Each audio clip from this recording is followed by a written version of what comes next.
रोम रोम भाइयों, सिस्टम पार देंगे। चलो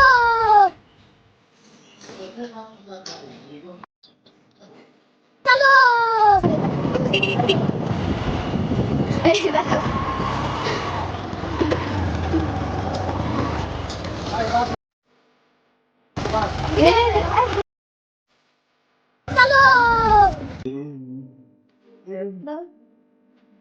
बस अभी यहाँ पे अनुप्रिया दी पड़े और बड़े पापा आ रहे हैं। मैं आपसे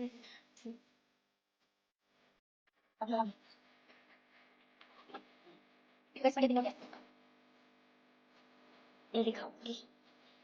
गाइस देखो, इसको मक्का भी रोकने के लिए नहीं लगा।